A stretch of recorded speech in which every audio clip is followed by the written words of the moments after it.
Salut à tous, c'est Ilyes, j'espère que vous allez bien. On se retrouve aujourd'hui pour une nouvelle vidéo. J'avais envie de discuter avec vous de la situation, on va dire, assez particulière dans laquelle se trouve Khamzat Chimaev, puisque Borz n'a plus combattu depuis septembre 2022. Ça veut dire que ça va bientôt faire un an, dans quelques mois, que Khamzat n'a plus fait d'apparition à l'UFC. On se souvient, en septembre 2022, il s'était imposé de manière expéditive au premier round sur soumission face à Kevin Holland, et depuis on n'a presque plus de nouvelles, j'ai envie de dire, de Khamzat qui aime être actif. C'est un combattant, même en ce qui concerne ses entraînements, apparemment il a une charge de travail tout simplement phénoménale, mais on sait qu'il aime enchaîner les combats dans l'année, et malheureusement je ne pense pas que ce sera le cas en 2023. On risque peut-être de voir une seule apparition de Khamzat à l'UFC cette année. La preuve qu'il aime être actif, c'est que, faut dire que ses deux premiers combats dans l'organisation se sont faits à 10 jours d'intervalle, ce qui était un record. Et le pire dans tout ça, c'est que le premier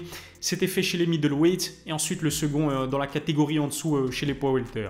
Heureusement, Khamzat a publié une vidéo sur sa chaîne YouTube. Il se trouve actuellement à Dubaï où il continue de peaufiner sa préparation, et le Tchétchène indique aussi que son prochain combat devrait se faire normalement à l'UFC 297 à Abu Dhabi. La question qu'on se pose tous maintenant est de savoir qui sera le prochain adversaire de Khamzat Chimaev. On sait que pendant longtemps il y avait des rumeurs concernant une potentielle opposition contre Colby Covington. C'est mort, on peut oublier. Pourquoi? Parce que Colby normalement devrait affronter Leon Edwards et obtenir un nouveau title shot pour la ceinture des welterweights. Le Britannique devrait donc défendre sa ceinture pour la deuxième reprise face à Colby Covington. Il y avait aussi des rumeurs concernant Robert Whittaker qu'on peut également oublier, puisque l'Australien va affronter à la place Dricus du Plessis dans les prochaines semaines. On va pas se mentir, Dricus du Plessis, c'est un autre pédigré, un autre prestige que Robert Whittaker, et honnêtement, dites-moi ce que vous en pensez dans les commentaires.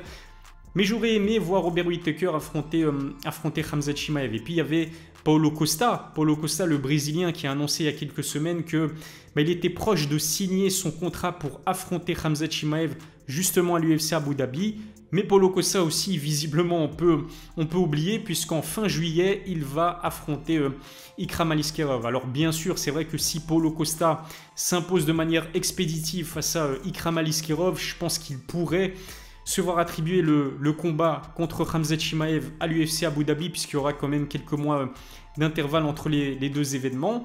Le problème pour Paulo Costa, qui réclamait un combat contre Khamzat Chimaev parce qu'il sait que c'était un money fight assez intéressant pour ses poches, il y a un autre combattant de renom, et pas n'importe lequel, qui est également rentré dans les discussions. Je vous en ai parlé dans une précédente vidéo. Ce combattant et ce potentiel adversaire pour Khamzat Chimaev se nomme Kamaru Usman. Ce qui est fou avec Kamaru Usman, c'est que malheureusement, il est sur une dynamique, une spirale négative, avec 2 défaites, dont la première sur KO face à Leon Edwards. Ça ne l'empêche pas de vouloir prendre le risque maximal, parce que faut bien être conscient que Khamzat est un combattant terrifiant. Au-delà de ses victoires, c'est la façon avec laquelle il a de s'imposer qui est tout simplement hallucinante. On se souvient tous de la manière et de la facilité avec laquelle il a soulevé le pauvre Jingliang Li pour l'emmener au sol tout en discutant. Il tapait la discussion avec Dana White en même temps. Terrifiant. Il suffit de voir aussi la rapidité avec laquelle il a réussi à s'imposer face à Kevin Holland, qui est une ceinture noire de Jiu-Jitsu brésilien, qui a essayé de résister au maximum et qui n'a pas su échapper à la pression incroyable et au grappling redoutable de Khamzat Chimaev. C'est vrai que sa carrière, elle est assez courte, c'est un jeune combattant, Khamzat, mais il y a un seul combattant, un seul adversaire qui lui a donné du fil à retordre, et cet adversaire, c'est Gilbert Burns. Au-delà de Gilbert Burns, absolument tous les combattants qui ont affronté Khamzat se sont inclinés de manière, on va dire, assez spectaculaire. Quand je parle de spectacle et de Khamzat, je pense notamment au KO qu'il a infligé justement à Ikram Aliskerov, qui vient de signer à l'UFC. Rares sont les combattants qui seraient prêts à ouvertement déclarer qu'ils veulent se mesurer à Khamzat Chimaev. Kamaru Usman fait partie de ces exceptions-là. Juste avant de poursuivre, remerciement particulier à Others Nutrition qui sponsorise mes vidéos. Others, c'est une marque de compléments alimentaires produite à 100% sur base de végétaux. Les produits sont sains et leur prix défie toute concurrence. Avec le code COVER10, vous bénéficiez de 10% de réduction. Si ça vous intéresse, rendez-vous sur leur site, le lien se trouve dans la description. Et justement, moi je pense que, contrairement à un Paulo Costa ou un Robert Whittaker, Kamaru Usman c'est plus abordable pour Khamzat Chimaev, parce que je vais pas vous mentir, pour moi, Robert Whittaker et Paulo Costa avaient beaucoup plus de chances de s'imposer face à Khamzat Chimaev que là, Kamaru Usman. Pourquoi? Eh bien tout simplement parce que déjà Whittaker et Paulo Costa, c'est des énormes poids moyens qui frôlent les 100 kg hors compétition, en tout cas du côté de Robert Whittaker, et en ce qui concerne Paulo Costa, ils dépassent les 100 kg hors compétition. Au-delà de leur physique imposant et massif, il faut dire qu'ils défendent les amener au sol parfaitement bien. Et puis en termes de striking aussi, Robert Whittaker en constante progression. Paulo Costa, on va dire, c'est pas le striker le plus propre, c'est pas non plus un one punch artiste, mais ça cogne. Paulo Costa, ça cogne très dur. Imaginons un seul instant que Khamzat n'aurait pas pu réussir à amener Robert Whittaker et Paulo Costa au sol, en sachant que les deux combattants évoluent dans leur catégorie de prédilection et que Khamzat monterait en catégorie. Je pense vraiment que le fait que le choix de Khamzat, ou plutôt le choix de l'UFC, se porte et se rabatte plus vers Kamaru Usman, sans manquer de respect bien sûr à Kamaru qui est un immense champion, je vais vous en parler un petit peu plus tard, mais je pense honnêtement que le match-up entre Kamaru Usman, Robert Whittaker et Paulo Costa, si je devais choisir un adversaire plus abordable pour Khamzat, je choisirais très clairement Kamaru Usman. Et pourquoi est-ce que je dis ça? Pas pour manquer de respect à Kamaru, je vais pas vous mentir, c'est l'un de mes combattants favoris depuis plusieurs années maintenant, parce que Kamaru a réussi à adapter son style, à donner plus de spectacle. On sait qu'il y a quelques années, il était considéré comme un combattant ennuyant. Il a réussi à bosser son striking, à le peaufiner avec Trevor Wittman et à s'imposer sur des KO dévastateurs qui ont fait de lui, il faut le dire, une vraie star à l'UFC. Kamaru, c'est quand même l'ancien numéro 1 pound for pound, l'ancien champion incontesté de la catégorie des poids welter, 19 victoires consécutives. Très certainement l'un des plus grands combattants de l'histoire de l'UFC, mais aujourd'hui le problème avec Kamaru, c'est qu'il a 36 ans, si je me souviens bien, qu'il reste sur 2 défaites consécutives, dont la première sur KO, qu'il a pas mal de bobos aussi. On sait qu'il a été opéré à une reprise à sa main droite, je pense potentiellement aussi à sa main gauche, ses genoux dévastés, à tel point qu'il a confié dans le podcast de Joe Rogan qu'il était incapable de courir. Je pense que Kamaru est en train de rentrer dans son déclin, notamment physique.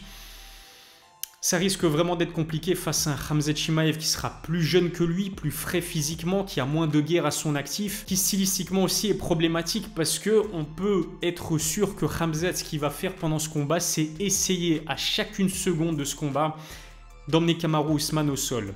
On sait que pendant longtemps, Kamaru a réussi à avoir une défense des amenés au sol de 100%, mais à l'heure actuelle, est-ce qu'il en est encore capable, en sachant que lors du rematch face à Leon Edwards, eh bien le Britannique a réussi à l'amener au sol, et pire, il a réussi à prendre son dos.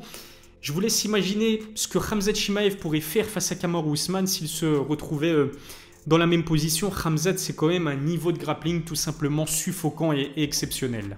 Par contre, ce qui pourrait être vraiment cauchemardesque pour Khamzat, c'est de voir, et c'est possible, Kamaru Usman défendre absolument toutes ses tentatives d'amener au sol. Parce que ça va fatiguer Khamzat. Et on sait que Kamaru, c'est un combattant expérimenté qui a combattu à plusieurs reprises sur 5 rounds. Et surtout, il a montré qu'il avait la caisse, l'endurance nécessaire pour performer durant 5 rounds.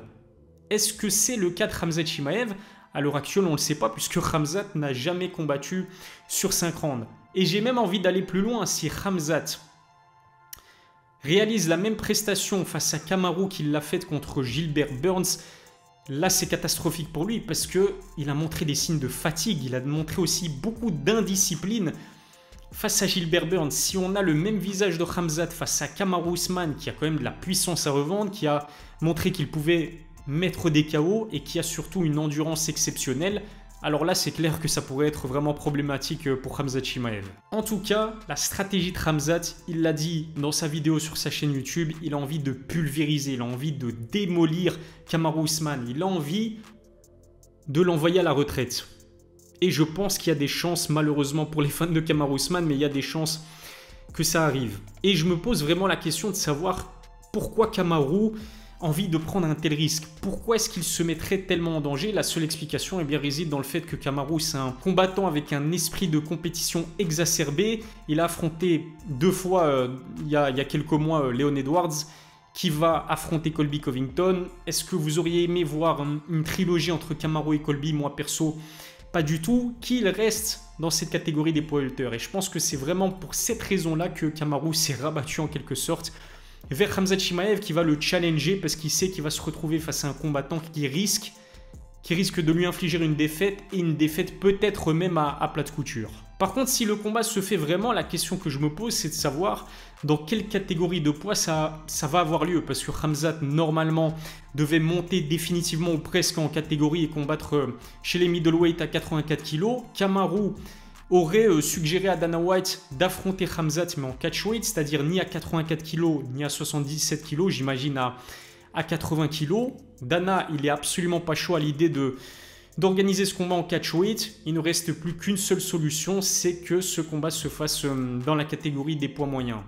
Mais c'est quoi du coup l'intérêt pour Khamzat Chimaev d'affronter Kamaru Usman chez les middleweight en sachant que Kamaru est classé numéro 2 dans la catégorie des poids welter? Je pense qu'il y a peut-être des chances que ça se fasse à 77 kg parce que si Khamzat bat Kamaru, le prochain combat qui risque de lui être offert, c'est tout simplement un title shot chez les welterweight. Mais est-ce que Khamzat est physiquement capable de descendre une nouvelle fois à 77 kg? On se souvient qu'en septembre 2022, il devait affronter Ned Diaz, mais qu'il a raté sa pesée de plusieurs kilos.